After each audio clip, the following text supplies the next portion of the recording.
una notificación. Cristina, todo tuyo. Muy bien. Bueno, buenos días a todos. Ante todo, agradecerles la asistencia y dedicar el tiempo a estar aquí. Mi nombre es Cristina Armas, soy técnico de prevención, con más de, alrededor de unos 15 años de experiencia en la profesión, en diversos sectores, pero bueno, principalmente sector industrial, la construcción, en fin, de todo un poco. Soy ingeniero también. Y bueno, en los últimos tiempos pues me dedico fundamentalmente a la docencia y a realizar labores de consultoría externa. Vale, soy técnico de prevención, pero soy un profesional liberal, no pertenezco a ningún servicio de prevención establecido. Entonces, bueno, hoy voy a intentar transmitirles un conjunto de buenas prácticas preventivas para la incorporación en la actividad laboral en la fase en la que nos encontramos. Que espero que sea de útil conocimiento y aplicación, dada la diversidad de casuísticas que se pueden dar con las múltiples actividades laborales que se desarrollen, ¿vale? Por eso quería, bueno, antes de empezar, hacer algunas puntualizaciones. Obviamente, después de la paralización que ha supuesto desde que se declaró el estado de alarma el pasado mes de marzo de la actividad laboral, es obvio que tenemos que retomar esa actividad de manera progresiva y siguiendo de manera estricta las pautas para garantizar la seguridad y salud del personal de nuestras empresas y obviamente de las personas a las que pueda afectar, ¿no? Estamos ante una situación sin precedentes en la que un riesgo de salud pública no es un riesgo laboral como ocurre normalmente en el entorno de la prevención. Trabajamos para prevenir riesgos ocasionados por el trabajo, pero nos encontramos en una situación totalmente excepcional en la que un riesgo de salud pública está presente en nuestra actividad laboral y en nuestra vida personal y en todas las cuestiones que hagamos en nuestro día a día, ¿vale? Entonces, bueno, esta situación excepcional hace que se establezcan unas medidas que pueden ir variando, obviamente, con la evolución del virus y estamos sujetos siempre a los conocimientos técnicos y científicos que aporte el Ministerio de Sanidad, que ahora mismo es la autoridad competente en este tema, ¿vale? Entonces, todas estas medidas que hoy comentaré están basadas en esto. Obviamente también en la ley de prevención, que al final es la que obliga a garantizar la seguridad y salud en las empresas, de los trabajadores a las empresas y los múltiples reales decretos que la desarrollan. Pero sí quería puntualizar esto por si lo desconocen, ¿vale? En cada organización, obviamente, tienen que establecerse unas medidas que sean necesarias y específicas en función de sus particularidades, en función de las indicaciones de sus servicios de prevención y en función de lo que establezca el Ministerio de Sanidad. Pero siempre nuestro objetivo tiene que ser, obviamente, la protección de la salud del personal laboral y la de terceras personas que puedan verse afectadas por nuestra actividad. Dicho esto, y sin ánimo de marearles con la ley, sí creo que es importante que conozcan, si no los conocen, los principios básicos de cualquier actuación preventiva, porque los irán viendo aplicados en todo el desarrollo de la charla y sí me gustaría, por lo menos a título informativo, si no los conocen, y como pilar de cualquier acción preventiva, transmitirlo, ¿vale? De manera rápida. El primero siempre es evitar el riesgo. Si no podemos evitarlo, pues tenemos que evaluarlo para establecer las medidas para prevenirlo. Combatir siempre los riesgos en su origen. Adaptar el trabajo a la persona. Tener en cuenta la evolución de la técnica. Sustituir lo peligroso por lo que entrañe poco o ningún peligro. Planificar la prevención. Adoptar siempre medidas que antepongan la protección colectiva a la individual y dar las debidas instrucciones a los trabajadores, ¿vale? Y como les digo, en el desarrollo de la charla iremos viendo todos estos principios aplicados en las distintas situaciones que nos podemos ir encontrando. Vale, pues como decía antes, tras todo este tiempo de paralización nos encontramos con que volvemos a la actividad laboral. Pero antes de volver, tenemos que pararnos y tenemos que organizarnos y tenemos que analizar y organizar la actividad laboral de manera que hagamos un análisis previo de los estados de nuestros puestos de trabajo y de las tareas que nuestro personal ejecuta de manera habitual para valorar los riesgos, este nuevo riesgo que se nos ha presentado, ¿vale? Que, como les decía antes, no es un riesgo laboral que teníamos habitualmente en nuestra actividad, pero sí ahora mismo nos afecta como tal, ¿vale? También decirles que, obviamente, todos estos contenidos que les voy a transmitir están pensados para actividades laborales donde la exposición al riesgo de contagio por coronavirus sería de una manera accidental, ¿vale? Obviamente, estos principios que voy a transmitir no están pensados para empresas del sector sanitario, donde sí que es un riesgo de exposición por contacto y habitual en su actividad. Entonces, tenemos que analizar previamente todos nuestros puestos de trabajo, todas las características de nuestro personal y de las tareas que va a ejecutar. Y obviamente tenemos que actuar de manera responsable, tenemos una gran responsabilidad de manera individual, es una labor de todos evitar este riesgo, ¿vale? Siempre obviamente es responsabilidad de cada uno evitar el riesgo, pero es que ahora mismo esta responsabilidad empieza desde nosotros, desde casa. Entonces, bueno, es otra de las situaciones excepcionales que estamos viviendo. ¿Qué nos dice el Ministerio? ¿Qué debemos hacer? Pues hacer una evaluación específica de esta situación, ¿vale? Tenemos que, obviamente no vamos a coger nuestra evaluación de riesgo y revisarla por completo, pero sí tenemos que tener evaluados los nuevos riesgos a los que estamos expuestos en los diferentes puestos y tareas y establecer unas medidas preventivas que sean específicas para combatirlo. Como les decía antes, el Ministerio de Sanidad ha ido publicando diferentes maneras de proceder. En la última publicación que hizo, que fue el 30 de abril, indica los posibles escenarios de exposición, que son estos tres que se indican aquí, en función de que haya contacto o haya riesgo de exposición accidental con el virus, ¿vale? Yendo de más contacto, exposición de riesgo, obviamente sería personal sanitario, exposición de bajo riesgo o de baja probabilidad de exposición, ¿vale? Que ahí sería un riesgo de contagio de manera accidental. Entonces, en base a las posibilidades, los posibles escenarios de exposición, tenemos que hacer una evaluación y tenemos que establecer unas medidas preventivas que sean específicas, ¿vale? Es importante que tengamos establecido un plan de reincorporación a la actividad, un protocolo, un plan de contingencia en función de la envergadura de la organización o de la empresa que estemos hablando. Es importante tenerlo, pero tan importante como tenerlo es que sea un documento vivo, ¿vale? Como les decía cuando empezamos, la información y las pautas a seguir varía muchísimo, con lo cual podemos tener un plan, sí, pero si no lo actualizamos y no lo modificamos conforme a la nueva situación, pues no nos va a ser tan efectivo como debería. Tan importante como actualizarlo, obviamente, es difundirlo, difundir ese plan, esas medidas que vamos a tomar con el personal de nuestra organización y con terceros con los que pudiéramos interactuar en nuestra actividad laboral, o bien con clientes, proveedores, empresas colaboradoras, etcétera, ¿vale?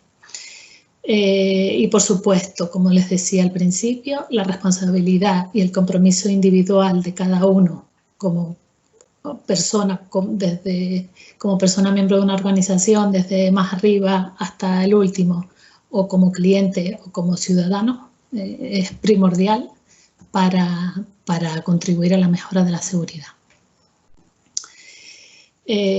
Por eso, desde que nos desplazamos ya al lugar de trabajo, empieza nuestra responsabilidad y debe empezar nuestro compromiso para evitar el riesgo. A la hora de desplazarnos al lugar de trabajo, debemos elegir el medio que menos riesgo suponga. Si habitualmente vamos caminando, pues cuidar las distancias de seguridad, que está establecida en 2 metros, la distancia interpersonal de seguridad, y evitar tocar superficies y no tocarnos la cara para evitar la transmisión del virus. Si nos desplazamos en un vehículo, vehículo propio o vehículo de empresa, pues es muy importante que tengamos en cuenta la desinfección tras cada uso. Igualmente, evitar tocar superficies y tocarnos la cara para evitar el riesgo de contagio. Si usamos transporte público, es obligatorio el uso de mascarilla y evitar tocar superficies y no tocarnos la cara, como decía antes. Importante en este caso mantener la distancia interpersonal, ya que en el caso, por ejemplo, de que vayamos en tranvía, que vayamos en guagua, pues habrá obviamente otras personas. Entonces, importante cuidar la distancia interpersonal. Una vez en el lugar de trabajo, pues a nivel organizativo, y como ya sabemos y ya están haciendo muchas empresas, si es posible, en función del tipo de trabajo que sea, debemos potenciar el teletrabajo, debemos organizar a las personas que se van a incorporar de manera que se potencie el teletrabajo de algunas de ellas, si es posible, incorporar la menor cantidad de gente posible y tener a las otras teletrabajando, pues se podrían a lo mejor organizar turnos o de la manera que les fuera posible. Cristina, si tuviera... Perdón, ¿Perdón? ¿Sí? Sí. ¿Cómo? Sí, ¿me oyes? Sí, te escucho, sí. Vale. Una pregunta que puede haber en relación a esto, bueno, ya Sí. les voy a comentar el tema del turno de preguntas, y es que a través del chat pueden ir solicitándome que los apunte en orden para luego la ronda de preguntas. Sin embargo, hay cosas genéricas que estaría bien aclarar. Por ejemplo, Cristina, Sí. hay una orden que declara preferente el teletrabajo de aquí a julio. Sí. ¿Qué significa preferente? ¿La empresa está obligada a poner los medios en caso de que sea posible? ¿Hasta dónde llega esa preferencia? Sí, en caso de que sea posible, la empresa debe facilitar que el trabajador tenga los medios para que realice el teletrabajo desde su vivienda, claro, desde su casa. Vale, perfecto. Sí. Esa es la pregunta. Lo único es si las personas van teniendo dudas, por favor me lo comentan en el chat y yo voy haciendo un orden, ¿de acuerdo? Contéstenme que esto se ha entendido para luego no tener interrupciones y no despistar a Cristina. Bueno, entiendo que sí, Cristina. Continúa, por favor. De acuerdo, gracias. Pues como les decía, y respecto a las reuniones, lo mismo, pues reducirlas a las estrictamente necesarias, preferentemente celebrarlas por medios telemáticos y bueno, y si no fuera posible por las circunstancias que fuera, pues tomar las medidas pertinentes para realizarlas en condiciones de seguridad. Vale, ¿cuáles serían las medidas? Pues obviamente que la sala estuviera desinfectada, aunque de esas medidas comentaremos después, que se mantuviera la distancia interpersonal. También es interesante tener un registro de las personas que han asistido a la reunión por posibilidad posterior de algún tipo de contagio o lo que sea, detectado en nuestra empresa o al revés, y desinfectarla una vez finalizada la reunión, ¿vale? Desinfectar la sala. Para las personas que tienen que realizar su actividad de manera presencial sí o sí, en los centros de trabajo que se tenga que realizar de manera presencial, tenemos que realizar un control de aforo antes de esta incorporación, ¿vale? ¿Qué significa esto? Pues tenemos que calcular el aforo máximo que permite nuestra instalación, nuestro centro de trabajo, para controlar que acceda la cantidad de personas que permita que se mantenga la distancia de seguridad de 2 metros. Vale, eso es muy importante tenerlo en cuenta como medida antes de reanudar la actividad. Igual. Cristina, en cuanto al aforo máximo, entiendo que el aforo máximo es el que viene estipulado en la licencia de apertura. El aforo máximo se calcularía calculando la superficie del local, eliminando la superficie que ocupa el mobiliario que hay en el local, y ya quedaría la superficie útil, digamos, por la que podría transitar las personas. Entonces, dentro de esa superficie calcularíamos qué aforo máximo se puede ocupar para que se mantenga la distancia interpersonal. Y habría que hacerlo en todas las zonas del centro de trabajo, ¿vale? Zonas comunes, zonas de tránsito y zonas de ocupación por la actividad laboral. Con lo cual serían, podríamos trazar cuadrados de 1,5 metros o 2 metros de lado, entiendo, para tener el aforo máximo.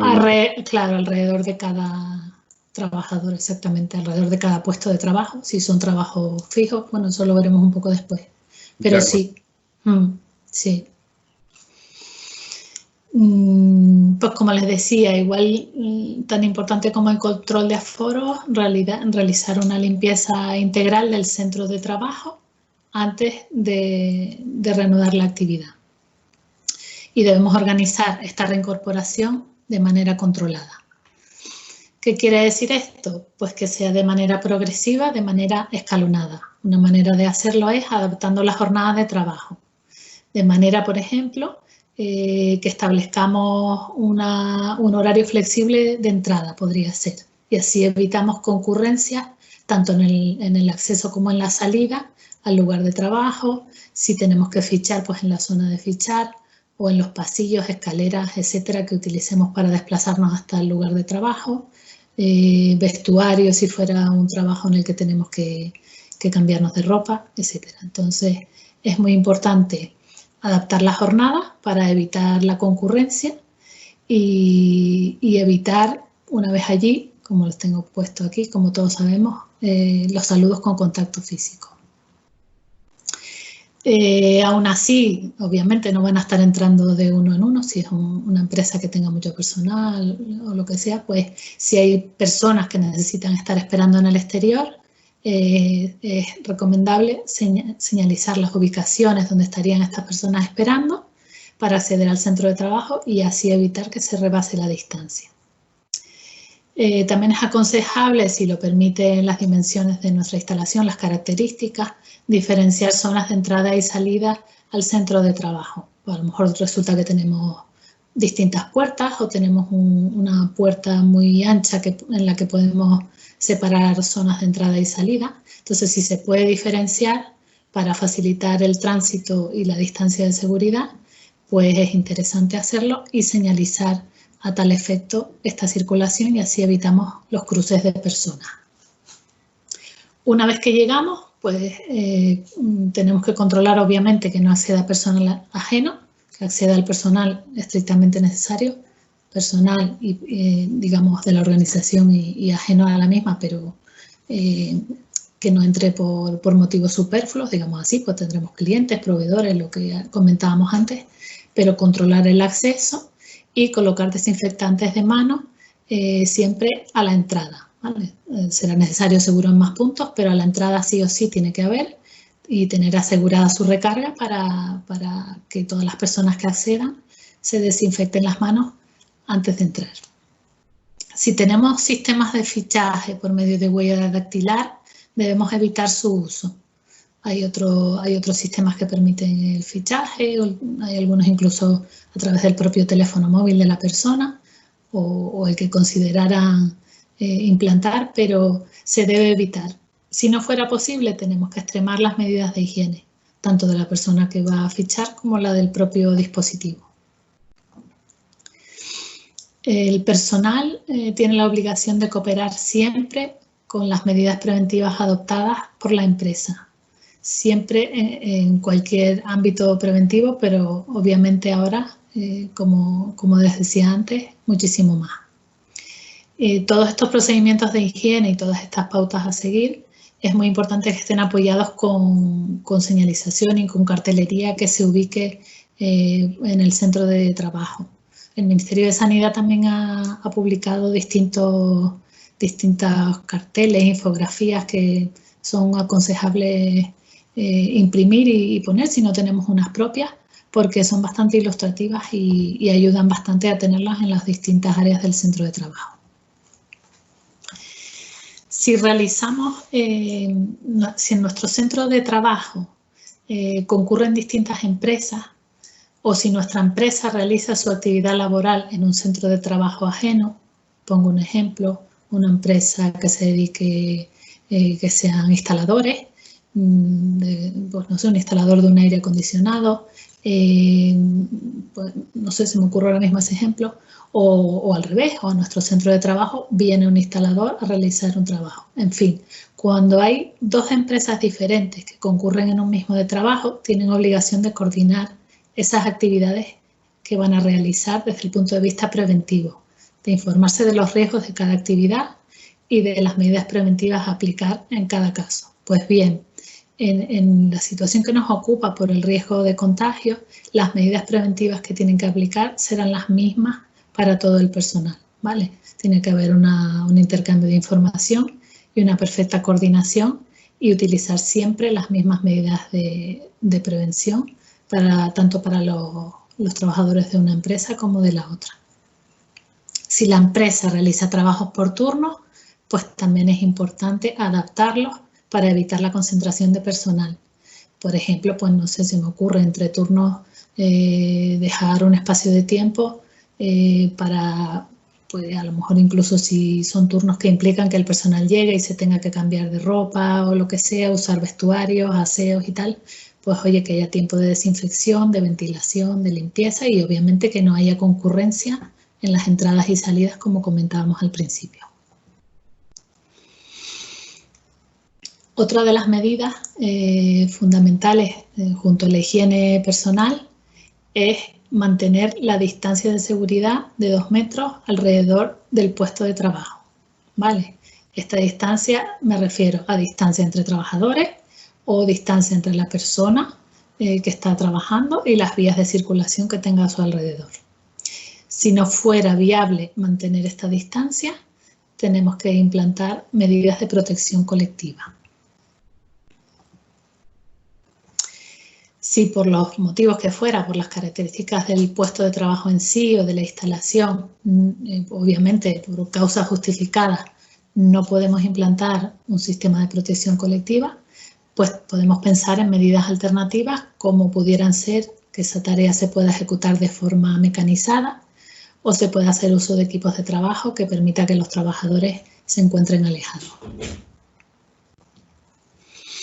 También puede darse el caso de que tengamos puestos de trabajo que no sean estáticos, ¿no? Como el personal de la limpieza es un claro ejemplo. Son puestos de trabajo que no están fijos. No siempre pensamos a lo mejor en un puesto de trabajo, una persona en un mostrador, en un ordenador, pues no. Puestos de trabajo que no sean estáticos.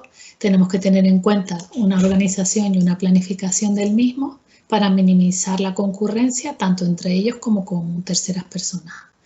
Pues organizar quizás la limpieza por zonas, organizar por horarios, etcétera. Además, la limpieza ahora mismo es una de las tareas que más hay que acentuar, entonces también es clave tenerlo en cuenta para evitar el riesgo de concurrencia. En el caso de puestos de trabajo de atención al público, pues ahí claramente tenemos que hacer uso de barreras de separación, si es posible, como les decía antes, de manera que se garantice la distancia interpersonal y de que exista una barrera para evitar la proyección de posibles partículas con las que nos pudiéramos contagiar. Otra cuestión importante a tener en cuenta en la actividad laboral presencial es la del personal especialmente sensible o especialmente vulnerable. El Ministerio de Sanidad también ha indicado cuáles son estas personas. Bueno, entiendo que todos sabemos, mayores de 60 años, mujeres embarazadas, personas con cardiopatías, personas con problemas pulmonares, etcétera. Pues todo este personal debe ser evaluado por el Servicio de Vigilancia de la Salud de nuestro Servicio de Prevención y se debe informar debidamente de las medidas a tomar en cada caso. Pues si merece un cambio de puesto, si debe tener una incapacitación, si debe estar en su casa o no. O obviamente con su médico, si no tuviera servicio de prevención, pues comentarlo con su médico de cabecera, pero sí que tenemos que prestar especial atención al personal especialmente sensible o especialmente vulnerable. Otra medida que podemos implantar, que es importante implantar, es evitar el uso compartido de vehículos, herramientas, maquinarias, equipos de trabajo, etcétera, ¿vale? Sé que, bueno, quizás en alguna ocasión puede que no sea viable, pero sí que es importante tener en cuenta esta medida si es posible. Si no fuera posible, pues muy importante tener la consideración de desinfectarlo después de cada uso. Más medidas imprescindibles, como les decíamos antes, distancia e higiene, pues hay que reforzar la higiene personal, ¿vale? Es muy importante concienciar sobre el refuerzo de las medidas de higiene y del personal y de las instalaciones. Higiene personal, como todos sabemos, higiene de manos frecuente, evitar tocarnos la cara y en caso de que tengamos, pues que tosamos, estornudamos, pues siempre hacer uso de pañuelos desechables y no tapar la boca con la mano, sino con el codo, para evitar la proyección de partículas. Cristina, una pregunta que muy interesante ¿Sí? que hace Juan Luis es cómo se gestiona el uso compartido en un bar o en un comercio, que dice es inevitable, ¿no? No sé si es inevitable, pero desde luego parece bastante complicado. ¿Qué posibilidades tiene en mente sobre eso? El uso compartido, ¿de qué en concreto? De lo que decía antes aquí, no sé a qué se refiere en concreto, de vehículos, herramientas. Entiendo que al referirse a bar o comercio se refiere a equipamiento, por ejemplo, de cocina y demás. Claro. Juan Luis, si quieres matizar a lo que te refieres, pero vamos, estoy entendiendo eso. Por ejemplo, un teclado del ordenador, bueno, no sé, la caja que tengan o el datáfono para un pago con tarjeta, un microondas, ¿no? Este tipo de cosas entiendo que se puede referir. Pues, por ejemplo, en el caso de un microondas, una plancha de cocina, todos los lugares que toquemos, pues obviamente desinfección a cada uso, ¿vale? Después de cada uso tenemos que desinfectarlo. Si es un teclado de, pues eso, lo que les decía, la caja registradora o un tepelín o lo que sea, igual. Si siempre, por eso decía, es ideal que siempre lo utilice la misma persona, porque es la manera más fácil que tenemos de controlar esta higiene y desinfección. Entonces, evitar el uso compartido va en esa línea, ¿no? Lo utiliza siempre la misma persona y es la encargada de mantenerlo limpio y desinfectado. Desde el momento que una misma persona hace uso de diferentes equipos, ya perdemos el control. Que no se puede, pues tendremos que establecer medidas, ¿no? Que formarían parte de ese plan del que les hablaba antes para determinar cómo lo vamos a llevar a cabo. La situación ideal es esa, no compartirla, pero entiendo que puede haber situaciones, circunstancias que lo impidan, ¿no? Como decía al principio, las circunstancias de cada establecimiento son diferentes y obviamente se habrán incorporado a la actividad laboral la mínima cantidad de personal posible y entiendo que habrá medidas que sean un poco difíciles de llevar a cabo, pero por eso la importancia de tenerlas presentes y de tener una planificación y un plan que las recoja todas. Vale, no sé si con eso más o menos le queda clara la pregunta.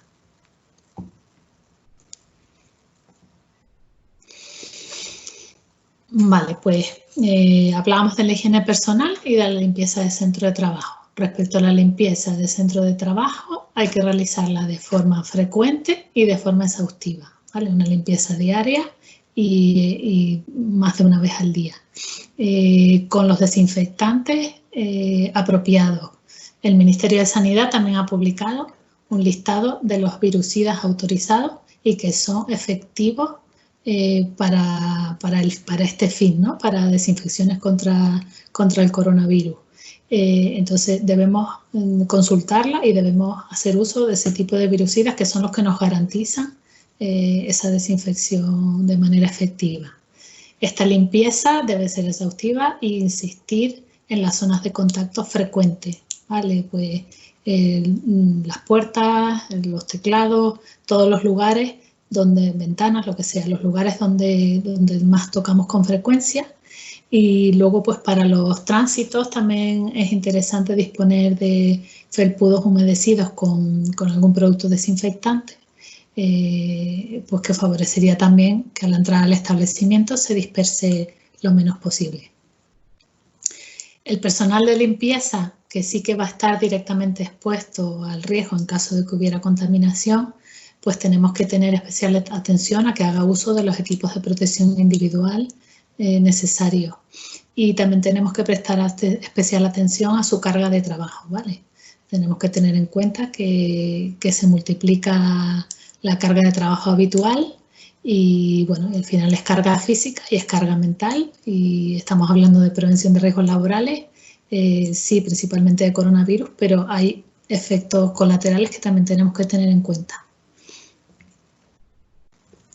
Los desechos de limpieza que puedan estar contaminados, pues tenemos que eliminarlos de forma segura, hacer uso de doble bolsa de plástico y, bueno, y si hay sospecha de que pudiera ser de alguien con contagio, pues sí que tienen que estar señalizados con las indicaciones de tal fin, ¿no? De contenido con riesgo biológico. También es fundamental aumentar la ventilación de las zonas de trabajo. Tenemos que aumentar el retorno de aire para asegurar que las zonas de trabajo se ventilan, y si hacemos uso de sistemas de aire acondicionado, no hacer uso de aire recirculado, ¿vale? Sino siempre de aire que provenga del exterior. Debemos mantener abiertas las puertas en la medida de lo posible, la mayoría de las puertas que podamos. Mantener puertas abiertas, además de favorecer ventilación, va a suponer menor superficies de contacto, menores superficies en las que tenemos que insistir en la limpieza, y también debemos tenerlo en cuenta a tal fin. Y sobre todo en espacios muy reducidos como los aseos o habitáculos pequeños, que a lo mejor ya por naturaleza tengan poca ventilación, pues también tenemos que tener en cuenta este aspecto. Otro tema que tenemos que considerar... ¿Sí? Antes de seguir avanzando, ya que no somos muchos, pues sí que nos podemos permitir un poco el responder a ciertas preguntas. Sí. Ángela, una que además dice, ¿esto quiere decir que habrá tantos planes como espacios laborales existan? Habrá un plan específico para cada empresa. Dentro de ese plan... La respuesta sería sí, evidentemente. Sí. Cada espacio laboral necesita su propio plan. O sea, el plan es para la empresa. Dentro del plan contemplaremos las distintas zonas, las distintas casuísticas y las distintas actividades, pero sí sería específico para cada empresa.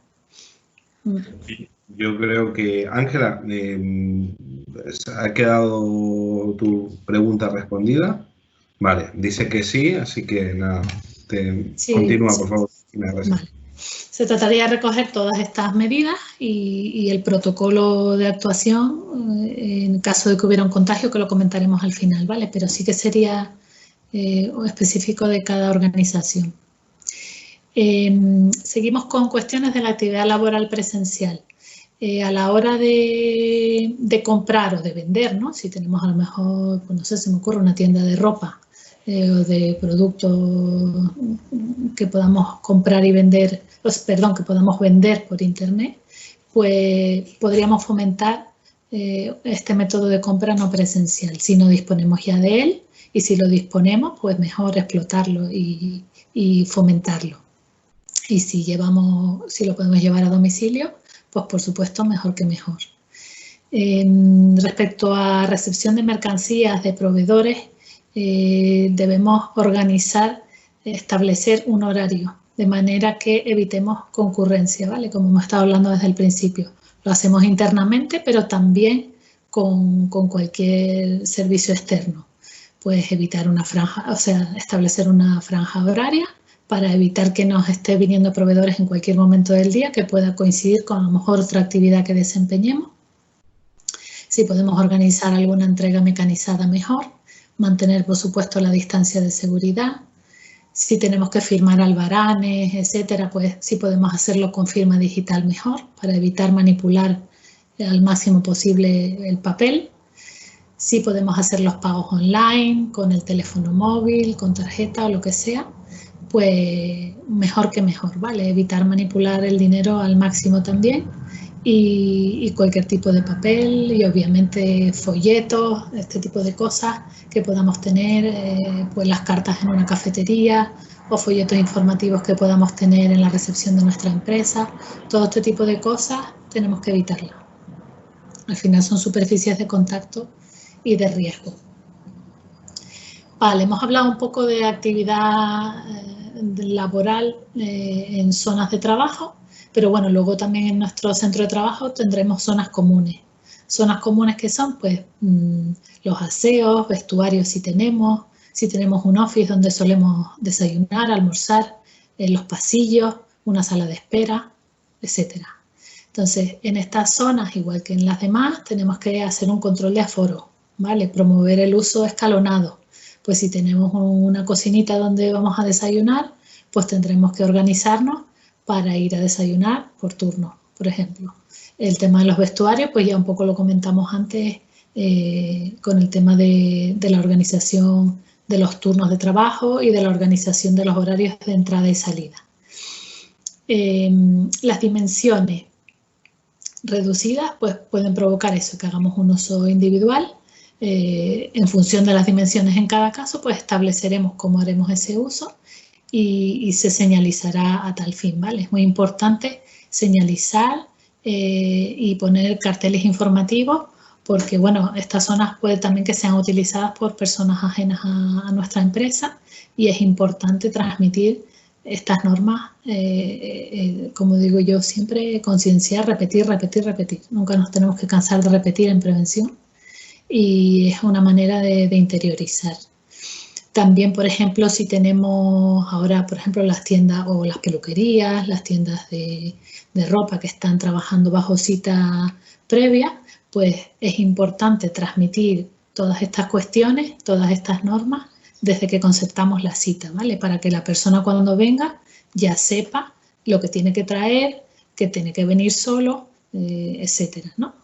Promover el uso escalonado también empezamos a hacerlo desde ahí, ¿vale? Desde que concertamos una cita con alguien, pues ya avisarles, mira, pues no puedes venir acompañado, tienes que traerte una mascarilla o no, lo que sea.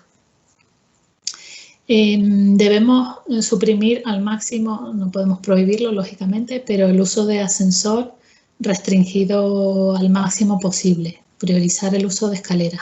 Al final el ascensor es un habitáculo pequeño de poca ventilación donde hay muchas superficies de contacto. Si podemos evitarlo, mejor que mejor.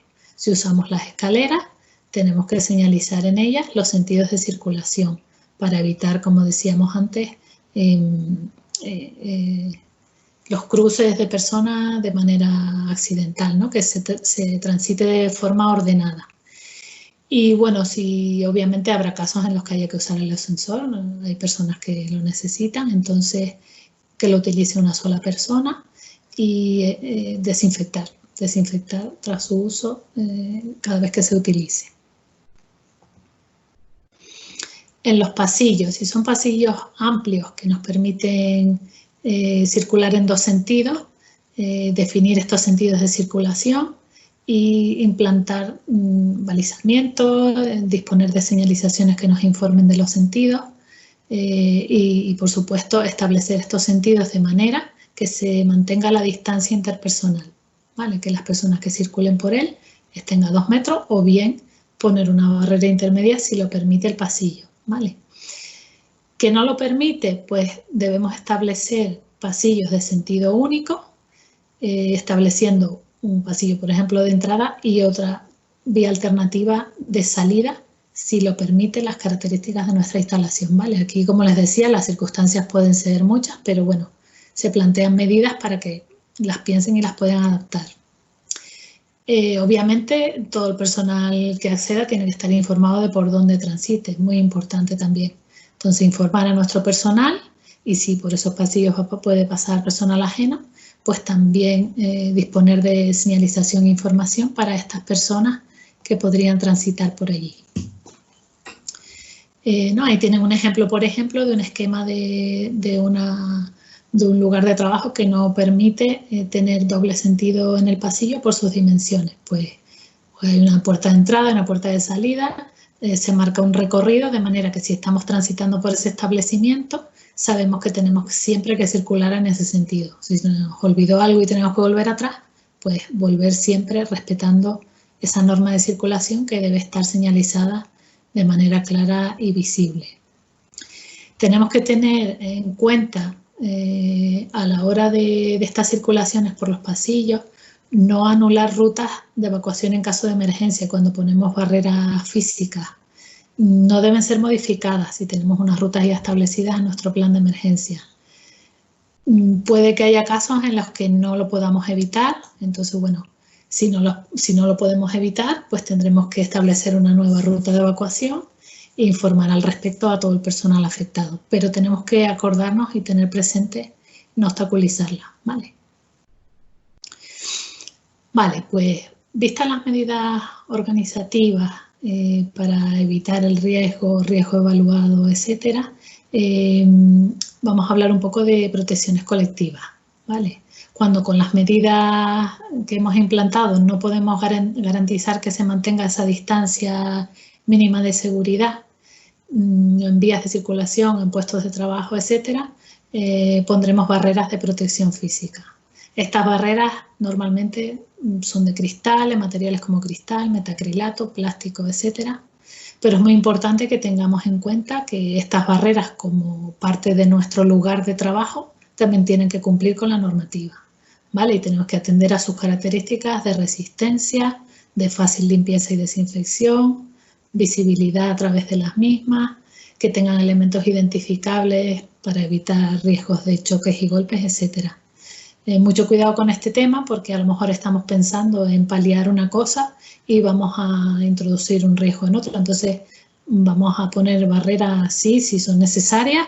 También hay que aplicar el sentido común, como es lógico en todo, pero tengamos en cuenta esto, ¿vale? Que no vayamos a generar otro tipo de riesgos por poner algún tipo de barrera que a lo mejor pues no cumple con unos estándares de seguridad. Cristina, sí. una cosita, nos quedan 10 minutos sobre el tiempo. Yo Sí. sé que hay muchas cosas a las que hablar. Sí. Me gustaría ver si nos puedes comentar específicamente, bueno, el sentido de este webinar es sobre todo comercio, restauración y servicios personales.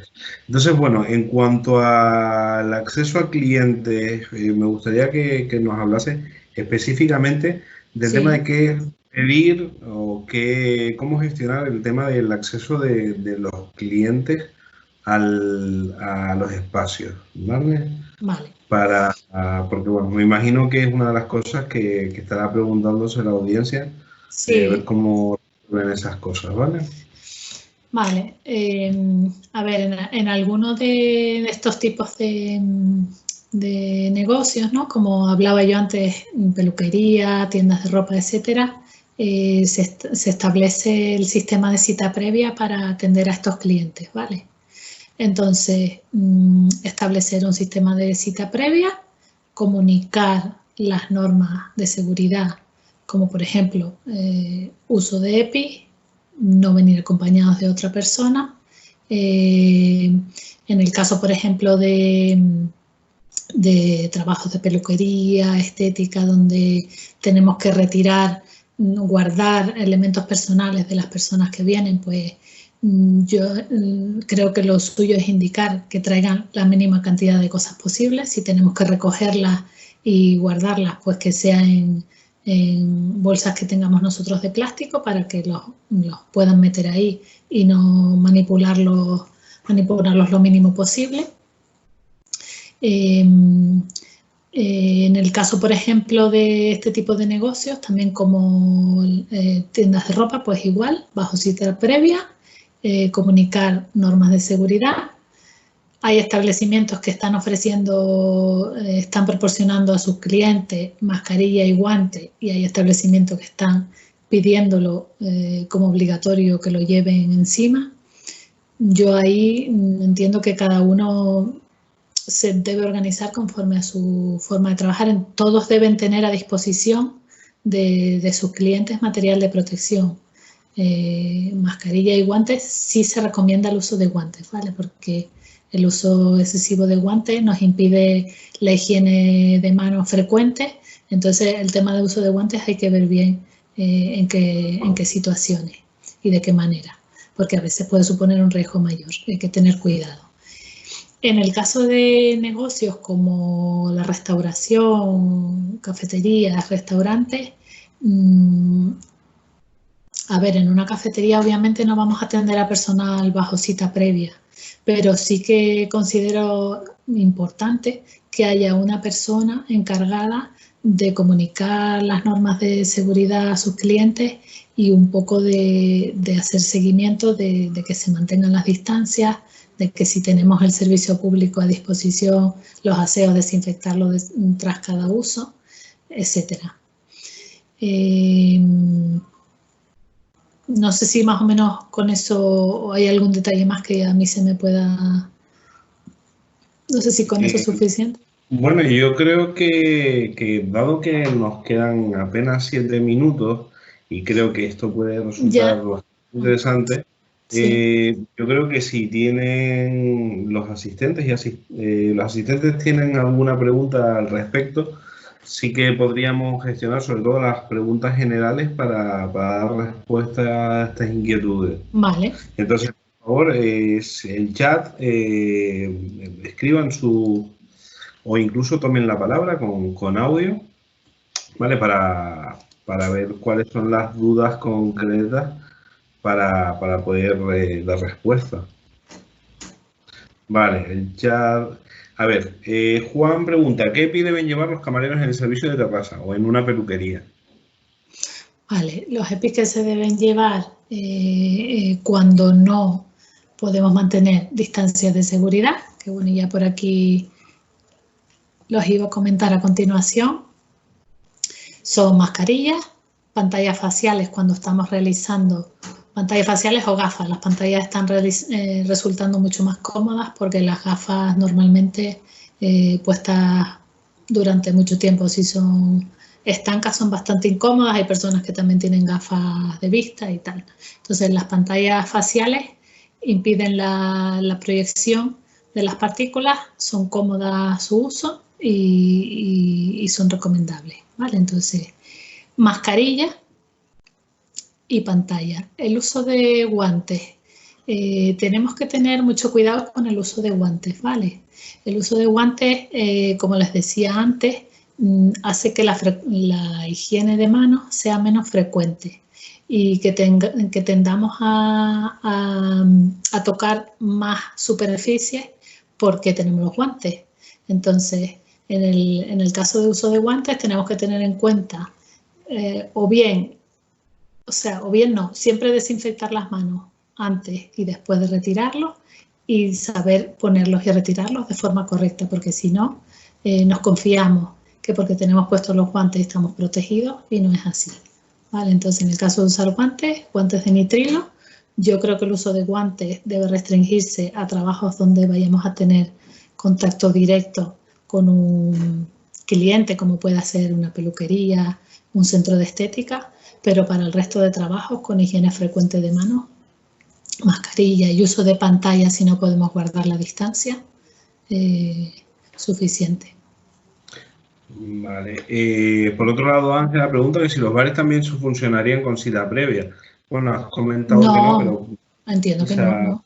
Lo que tiene es que controlar la ocupación de sus terrazas, no superar el porcentaje permitido, el 50%.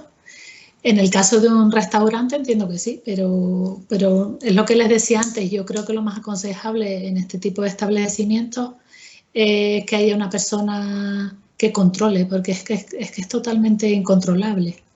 Y de hecho, últimamente hay mucha queja porque las personas, claro, después de tanto tiempo y todos no tenemos el mismo nivel de responsabilidad a lo mejor, después de tanto tiempo sin actividad de ocio, pues la gente... La mayoría de los casos no cumple, hay establecimientos que no saben cómo abordar porque dicen pues los echamos, llamo a la policía. es complicado. Entonces, en este tipo de negocios, yo sí creo que lo aconsejable es que haya una persona responsable del cumplimiento de las medidas. Pregunta Juan, ¿cómo se organiza la cocina? Es un espacio cerrado y todo el material es de uso compartido. Bueno, lo que decíamos antes, si podemos evitar el uso compartido, mejor. ¿Cómo? Mediante la organización de las tareas, ¿vale? Y mediante la desinfección antes y después. Es la única manera. Sí que es un habitáculo pequeño y con poca ventilación, pero también tenemos que tener en cuenta la ocupación. A lo mejor con las dimensiones que tiene solamente va a poder estar una persona. Y si están dos, pues tendremos que organizar las tareas para que cumplamos con todo lo que hemos estado comentando hasta ahora, ¿no? En la medida de lo posible, ¿vale? Siempre digo eso porque las circunstancias pueden ser muchas, pero debemos reorganizar las tareas de esa manera para evitar el uso compartido en lo posible, y si no, tendrán que establecer medidas de uso de manera que quede desinfectado después del uso de cada persona.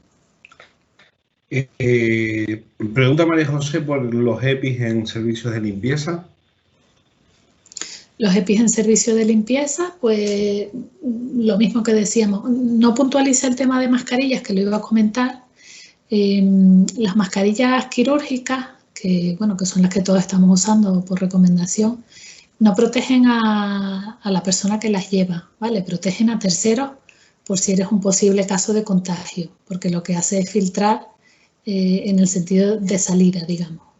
Entonces, siempre que estemos expuestos, como puede ser el personal de limpieza o posiblemente expuestos, debemos usar mascarillas autofiltrantes.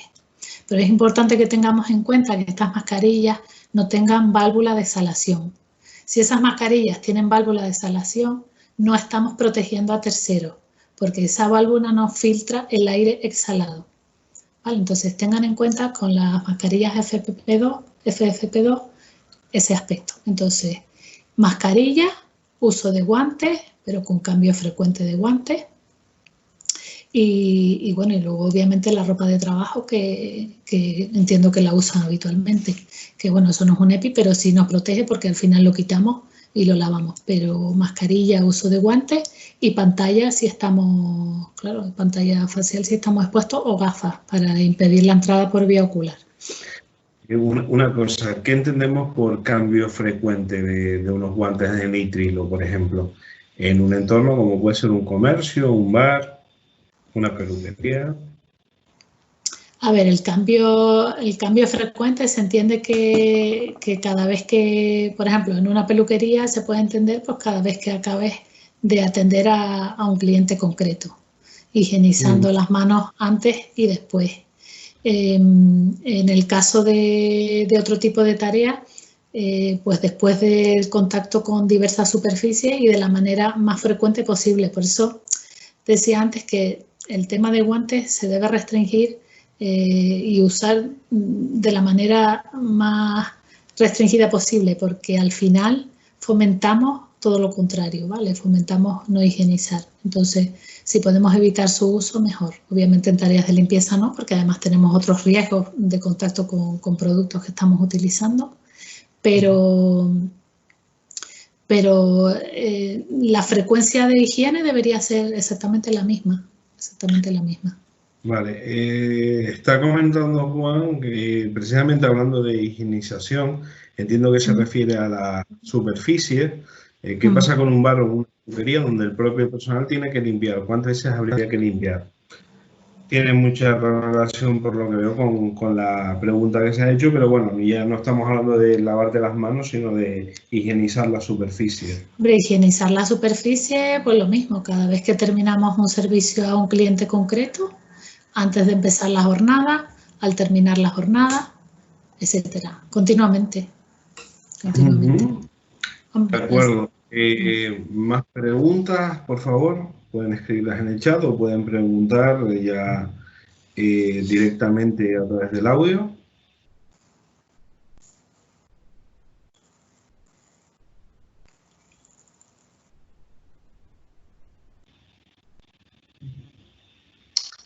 Juan pregunta, pero los camareros por higiene alimentaria sí que deben usar guantes, ¿no?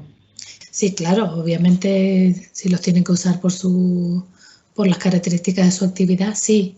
Yo estoy hablando aquí del uso de guantes desde el punto de vista del contagio, ¿vale? Y de que se está proliferando su uso de una manera, yo creo que a veces incorrecta, que genera una falsa confianza que creo que debemos analizar. Es a eso a lo que yo me refiero. De acuerdo. ¿Más preguntas, por favor? Entiendo, bueno, de hecho lo has comentado en algún momento, que pueden las medidas de prevención del contagio por COVID y otra serie de riesgos laborales de otro tipo pueden entrar en conflicto. Sí, pueden entrar en conflicto, claro que sí.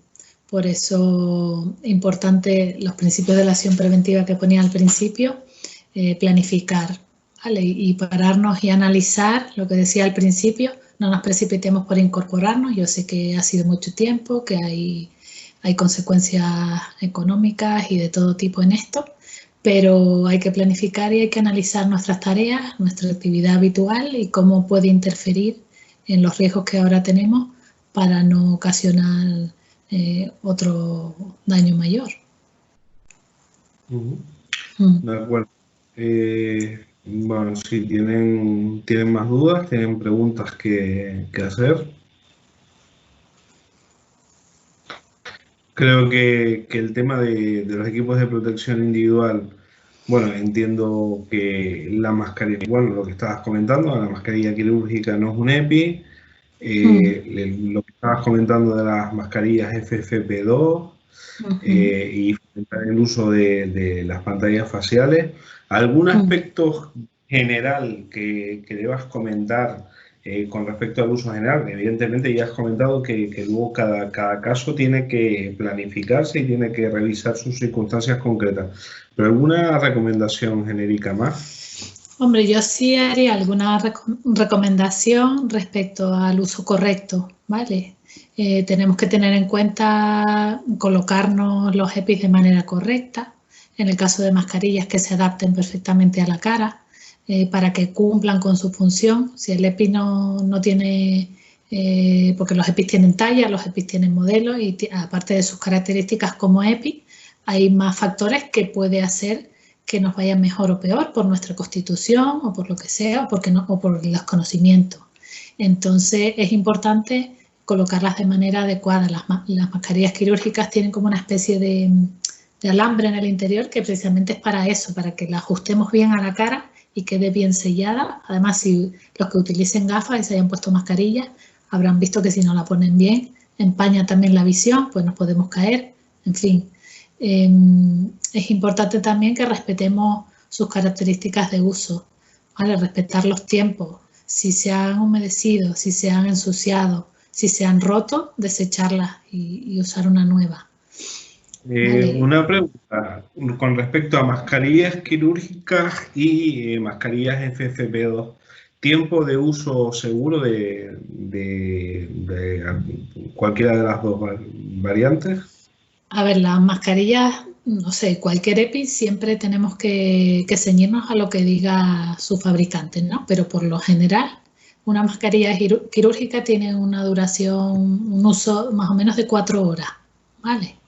Las FFP2 depende, puede haber a lo mejor una recomendación de uso de unas 8 horas y luego existen reutilizables y no reutilizables, ¿vale? Lo que pasa es que las reutilizables no se encuentran de manera muy frecuente. Las reutilizables tienen una R en el marcado y las no reutilizables una N y una R de no reutilizable. Eso si se fijan lo pueden verificar cuando la tengan. Bueno, esas en las que están marcadas conforme a la norma, a la UNE, ¿no? Porque ahora con esta situación excepcional se ha permitido comercializar mascarillas, creo que es hasta septiembre, que proceden de China y que proceden de Estados Unidos, ¿vale? Entonces, esas mascarillas obviamente tienen que cumplir su normativa y tienen que estar testadas por laboratorio. También ha habido casos de fraude y ha habido mucha mascarilla. De hecho, a mí me han consultado muchas que luego ninguna cumplía. Entonces hay que tener cuidado con eso, pero bueno, yo entiendo que a lo mejor nosotros como ciudadanos, una persona que vaya a comprar una mascarilla a lo mejor no llega hasta ahí, ¿no? Es la persona que no vende la que se debe asegurar. Pero en definitiva, ¿sí? Sí, termina. Las FP2, siempre atendiendo a lo que diga el fabricante, pueden tener una duración más o menos eso, de unas 8 horas. Juan pregunta que si un camarero o una peluquera debe usar FFP2. Yo considero que sí. Yo considero que sí, porque al final es una actividad en la que interactuamos con personas a una distancia inferior a la recomendada. No tenemos una protección colectiva, no nos queda otra que ponernos una individual. ¿Vale? Y FFP2, perdón, sí. o pantalla protectora. Las dos cosas. Las dos cosas. Claro, la pantalla no nos protege, nos protege la vía ocular, pero no nos protege, y las proyecciones, pero no nos protege la vía respiratoria, que es lo que protege la mascarilla. De acuerdo. Yo tengo una pregunta y es que se están popularizando las mascarillas caseras con filtro intercambiable de tejido TNT.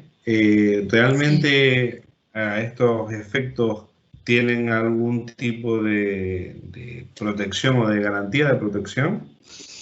A ver, los estudios que se han hecho dicen que obviamente el uso de cualquier tipo de mascarilla ofrece protección frente a los contagios, ¿vale? Antes de no utilizar nada.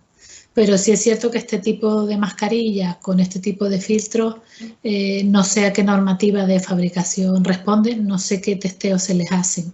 Entonces, no puede ser comparable a un filtro FP2, que al final sabemos que es una mascarilla fabricada con ese fin, que cumple una norma específica que dice, tiene unas pautas específicas y ha sido comprobada en laboratorios también autorizados para ello. Entonces, no digo, obviamente, que no se utilicen. Yo sí he leído algo de este tipo de mascarilla, pero no podemos compararla, es otra opción más, ¿vale? Hay quien dice, no, que le pones por dentro, a mí me ha llegado de todo, que si le ponen papel de cocina, que si le ponen... Vale, sí, a lo mejor que nada es, pero también tenemos que tener cuidado con lo que nos ponemos, que a ver si vamos a ocasionar otro problema sin saberlo, ¿no? Un poco lo que decíamos antes. La verdad que muy bien. ¿Más preguntas, por favor?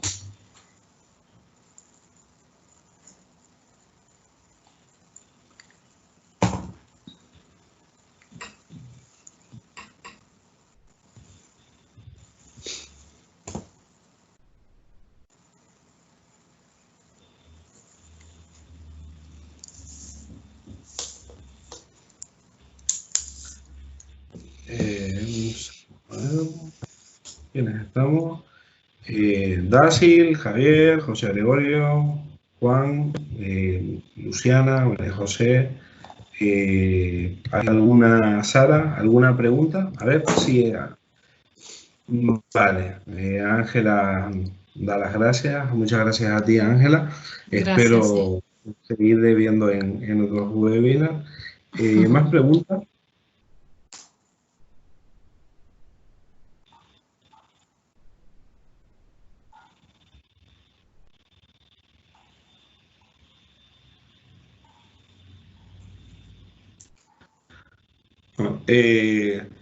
Si no hay más preguntas, ¿quieres algo que se haya quedado en el tintero? Que sé que hay bastante de este tema. ¿Algo que se te haya quedado en el tintero que te gustaría comentar?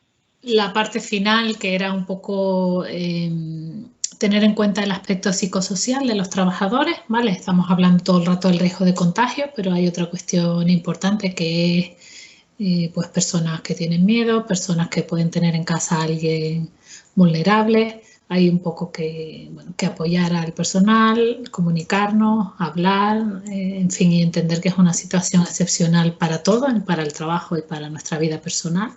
Es fundamental cuidar este aspecto y luego es fundamental también tener un protocolo de evacuación y de actuación en caso de que detectemos un contagio en nuestra empresa, ¿vale?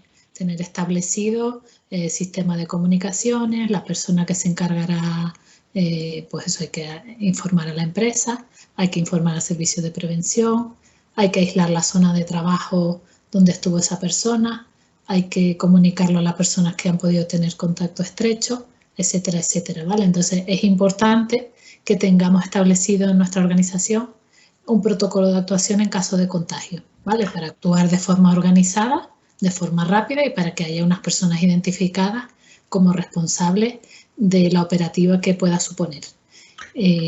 Obviamente, cada uno siempre somos responsables de no acudir a nuestro puesto de trabajo si detectamos que tenemos síntomas, si tenemos alguna sospecha. Pero si estando allí se detecta, pues tener eso.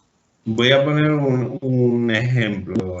Tengo una peluquería y trabajo con más compañeros peluqueros y peluqueras y me llama por la mañana uno de mis trabajadores que tiene unas fiebres altísimas y demás. Vale, o sea, que quiero decir que no es que haya acudido con síntomas, sino que de repente se ha empezado a sentir verdaderamente mal.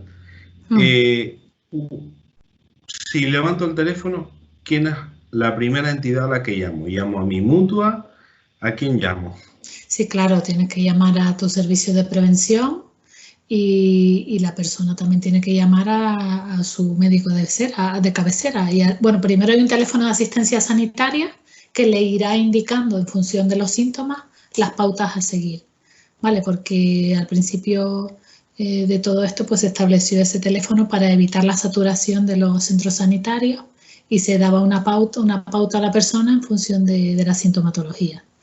Entonces entiendo que siendo una sintomatología más preocupante, pues sí que tenía que acudir al centro sanitario. Obviamente tenemos que esperar a que sea confirmado o no para las siguientes actuaciones, pero sí, a la mutua y al servicio de salud, a la autoridad. ¿Qué ocurre? Nosotros tenemos una serie de protecciones, de precauciones para el acceso de los clientes y un cliente se empecina en querer saltársela. ¿Acudimos inmediatamente a la policía local? ¿A quién acudiríamos en este caso? Sí, obviamente sí, por la vía del diálogo y el razonamiento, y a pesar de haber advertido las normas y de tenerlas identificadas en nuestro centro de trabajo. Por eso la importancia, ¿no?, de todo esto que he ido repitiendo. Hay una persona que no entra en razón y que no se tiene a las normas, pues sí, deberíamos apoyarnos en otro tipo de fuerzas que nos ayuden a cumplirlo, sí. De acuerdo. Juan comenta sobre el caso que ponía de la peluquería, de que, bueno, uno de los compañeros que trabaja conmigo se ha puesto enfermo.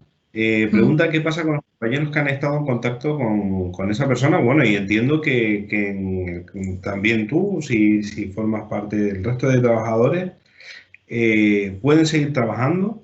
Hay que avisar a los clientes que atendió la víspera. ¿Cómo se actuaría en ese caso? Claro, en el caso de contacto estrecho tenemos que hacer lo mismo, tenemos que contactar con la autoridad sanitaria y con nuestro servicio de prevención, con nuestra mutua, y seguir las indicaciones que nos marquen. Probablemente a esa persona las pongan en cuarentena, y si ha habido clientes que han podido estar en contacto, pues también hay que informarles para que hagan lo mismo. Por eso la importancia de los registros, ¿no? Con la cita previa obviamente lo tenemos, pero lo que hablaba antes de las reuniones y tal, cualquier persona con la que no tengas contacto cotidiano, con la que te reúnas o atiendas, pues es importante tenerla registrada para, en caso de que se dé una situación de este tipo, informar y evitar el riesgo de contagio. Bueno, que la cita tiene que ser una cita formal, no un POSIT donde anotas un número y una hora para tener un registro. Claro, es importante, claro que sí, es importante. Los registros de cita previa deberían tener el nombre, apellido, número de contacto, fecha y hora de la cita al menos, ¿verdad? Exacto, sí, tener un registro formal y transmitir, siempre importante transmitir a los clientes, a las personas que atendemos, estas normas. Pues mira, tienes que traer esto, en caso de contagio te informaremos, en caso de que tengas síntomas, infórmanos. Es muy importante ese intercambio de información para evitar la dispersión. Muy bien. ¿Más dudas, por favor?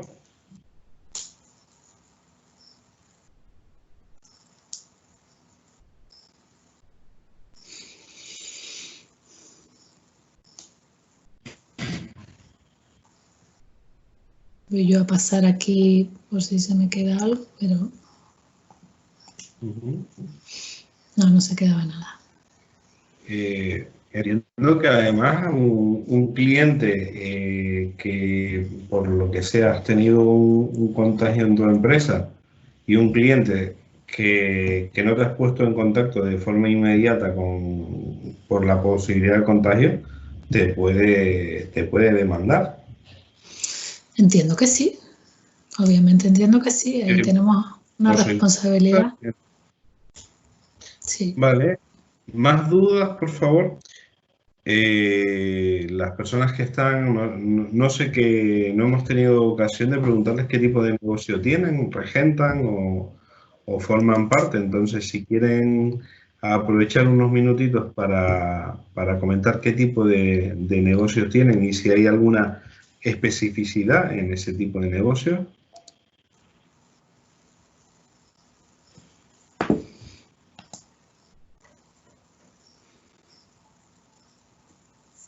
Es importante la formación también, que no lo comentamos, de todos estos aspectos, formar e informar al personal continuamente y que esté actualizada conforme a la actualización que hace también el Ministerio de la situación y de las pautas a seguir. Ese es otro aspecto también importante. Al final, la formación e información continua es lo que crea conciencia y lo que nos mantiene alerta también, y es un factor importante. La guía fundamental es el Ministerio de Sanidad, entiendo, porque claro, luego uno tiene un montón de información de distintos frentes y a veces uno se pierde por lo que se llama infoxicación, ¿no? Sí, un exceso de información. Determinados matices a la hora de expresar las cosas pues llevan a confusiones. Exacto, sí, pero las directrices ahora las marcan ellos, obviamente. Y si entran en la página web, verán, bueno, hay un apartado de documentos de información técnica y continuamente orientados al sector sanitario, pero también al resto de sectores, y ahí no paran de publicar. Luego cada ministerio, pues en lo que aplica a su ámbito también, pero la autoridad competente ahora son ellos. Muy bien, Ángela nos ha dado felicitaciones, que dice que se tiene que retirar. Nosotros también tenemos que retirarnos, vamos pasados de hora. ¿Alguna duda más de última hora? José Gregorio, creo que es. Sé que gracias por la información. ¿De acuerdo, José Gregorio? ¿Alguna pregunta concreta? Luciana dice, gracias, trabajo en una academia de formación. La información le ha venido muy bien. Pues Luciana, compañera, también trabaja en una empresa de formación. Me alegro. ¿Alguna duda concreta para centros de formación?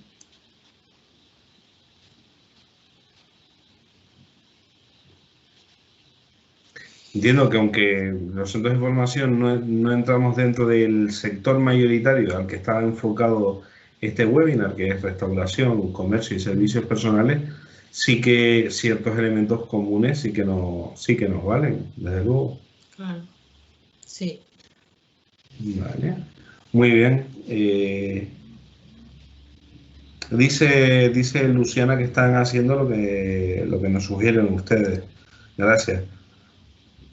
Muchas gracias a Luciana por acudir y por compartir con nosotros este rato. No sé si hay alguien más con alguna duda. Perdón, Dasil, se me pasó tu intervención, discúlpame.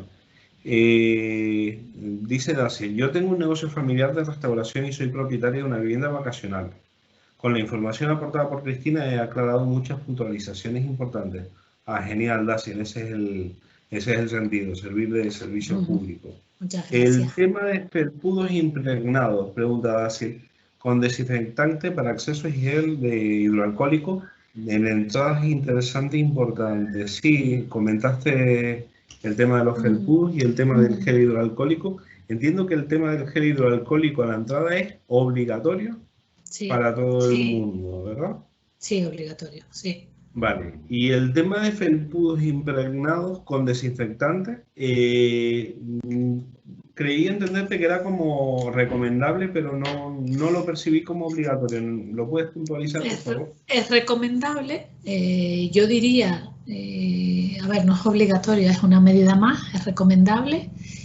Yo lo veo, por ejemplo, más crítico en negocios del tipo de estética, por ejemplo, ¿vale? Un centro de estética donde vamos, donde tenemos contacto directo, donde, a ver, todos los lugares obviamente tienen que estar limpios y desinfectados, pero digamos que es un lugar donde tenemos un trato directo, personal. Entonces son lugares, yo creo, donde es más adecuado, ¿no? Yo creo que ese es el ejemplo claro. Aconsejable en todos, al final no cuesta nada y como se está haciendo un acceso controlado a todas las actividades y no hay un gran tránsito de personas, yo creo que es una medida que es aconsejable, es una barrera más y que no es difícil de implantar ni costosa, ¿no? Entonces, bueno, la nombré por eso. Yo la he visto, bueno, he visto incluso algún centro de estética donde además te ponen estos patucos plásticos cuando entras para evitar que transites con tus zapatos. Ya eso también dependerá, claro, de cada uno, de cómo se organice, de la capacidad que tenga después de limpiar de cada persona. Pues limpiarán igual, pero a lo mejor eso les minimiza, no lo sé. Pero bueno, yo creo que es una medida que está bien contemplarla.